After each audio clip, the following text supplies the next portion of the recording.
હરે Krishna. કૃષ્ણાસ cuisine ગુજરાતીમાં આપનું હાર્દિક સ્વાગત છે. અગિયારસનો દિવસ ખૂબ જ નજીક આવી રહ્યો છે, તો ચાલો આપણે ઠાકોરજી માટે બનાવીએ ખૂબ જ સરસ એવું સ્નેક્સ બફવડા. બફવડાને અનેક રીતે બનાવવામાં આવે છે, અલગ અલગ લોટથી, અલગ અલગ સ્ટફિંગ સાથે. તો આજે આપણે બનાવી રહ્યા છીએ ખૂબ જ સહેલા એવા બફવડા. આ ફરાળી પેટીસમાં અંદર સ્ટફિંગ ભરવાની ઝંઝટ છે, ના ઉપરનું પડ વાળવાની. ખૂબ જ સરળતાથી બનાવી શકીએ છીએ. તો ચાલો બનાવવાનું શરૂ કરીએ. તો સૌપ્રથમ અડધો કિલો જેટલા બટાકા આપણે કુકરમાં લઈ લઈએ. અડધી ચમચી જેટલું સિંધવ મીઠું, 2 કપ જેટલું પાણી ઉમેરી અને તેની 3 વિસલ વગાડવાની છે મીડિયમ ફ્લેમ ઉપર. અડધો કલાક થઈ ગયું છે અને કુકર ઠંડુ થઈ ગયું છે. ચાલો આપણે ચેક કરી લઈએ. બટાકા બફાઈ ગયા છે, એને બહાર કાઢી લઈએ. હવે આ બટાકાને ઠંડા કરવા ખૂબ જરૂરી છે. ઠંડા થાય એટલે તેની છાલ નીકાળી દેવી. બટાકાની છાલ નીકાળીને તૈયાર છે. અહીંયા મિક્સિંગ બાઉલમાં લઈ લીધા છે. હવે તેને આ રીતે મેશ કરી દઈએ, જેથી તેમાં બિલકુલ ગઠ્ઠા ના રહે. આ રેસીપીમાં આપણે જે પણ વસ્તુઓનો ઉપયોગ કર્યો છે તેની યાદી અમે ડિસ્ક્રિપ્શન બોક્સમાં આપી દીધેલ છે. હવે તેમાં સિંધવ મીઠું નાખવાનું છે સ્વાદ અનુસાર. 1/3 કપ જેટલા સિંગદાણાને શેકી અને તેને આવી રીતે અધકચરા વાટી લીધા છે, તે ઉમેરવાના છે. 2 ટેબલસ્પૂન જેટલા ઝીણા સુધારેલા કાજુ અને 2 ટેબલસ્પૂન જેટલી દ્રાક્ષ. 2 ટેબલસ્પૂન જેટલા વાટેલા આદુ મરચાં. 1 ચમચી જેટલા શેકેલા જીરાનો પાવડર. અડધી ચમચી જેટલો મરીનો ભૂક્કો. 1/2 કપ જેટલી ઝીણી સમારેલી કોથમીર. 1 ટેબલસ્પૂન જેટલો લીંબુનો રસ. હવે પહેલાં આપણે અડધો કપ જેટલો સિંગોડાનો લોટ ઉમેરીશું બાઇન્ડિંગ માટે. જરૂરિયાત મુજબ થોડો કરી ઉમેરવાનો છે. જો તમે આ બધી જ રેસિપીઝ ઇંગ્લિશ અથવા હિન્દીમાં જોવા માંગતા હોય તો બંને ચેનલની લિંક અમે ડિસ્ક્રિપ્શન બોક્સમાં આપેલ છે.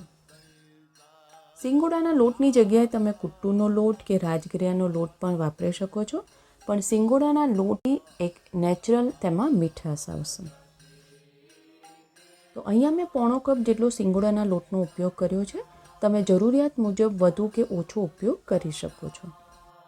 હવે હાથ ઉપર થોડું તેલ લગાવી અને મીડિયમ સાઇઝની પેટીસ વાળી લેવાની છે.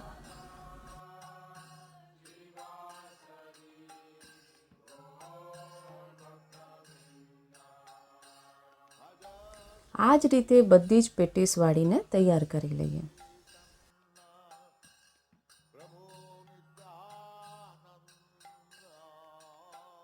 બધી જ તૈયાર છે, તેને તળી લઈએ.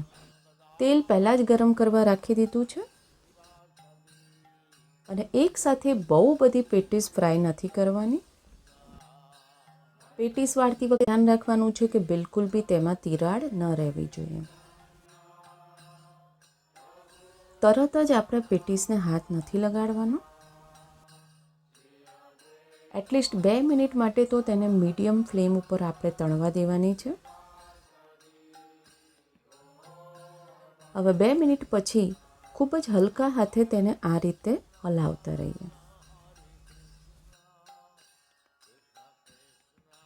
જ્યાં સુધી બફવડા ગોલ્ડન અને ક્રિસ્પી ના થાય ત્યાં સુધી મીડિયમ ફ્લેમ પર તળવા. અહીંયા 5 થી 6 મિનિટ થઈ ગઈ છે અને તમે જોઈ શકો છો કે બફવડા ખૂબ જ સરસ રીતે તળાઈ ગયા છે. હવે તેને પ્લેટમાં નીકાળી દઈએ અને બાકીની પેટીસ પણ આ રીતે તળી લેવાની છે.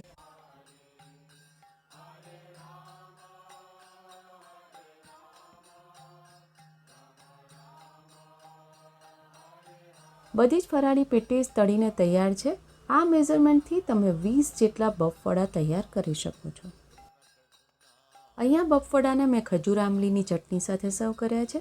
તમે ઈચ્છો તો કોથમીરની ચટણી સાથે પણ સર્વ કરી શકો છો. તુલસી પત્ર પધરાવીને ઠાકોરજીને ભોગ અર્પણ કરીએ. ઠાકોરજીને ભોગ લગાવી દીધેલ છે. રેસીપી પસંદ આવી હોય તો બનાવીને ઠાકોરજીને ભોગ અર્પણ કરવો અને પ્રસાદના રૂપમાં ગ્રહણ કરવી. જો આવી જ અવનવી પ્રસાદની રેસિપીઝ તમે જોવા માંગતા હોય તો લાઇક, શેર, સબસ્ક્રાઈબ કરો અને બાજુમાં આપેલ બેલ આઇકોન પર ક્લિક કરો જેથી પ્રસાદની રેસિપીઝ તમને મળતી રહે.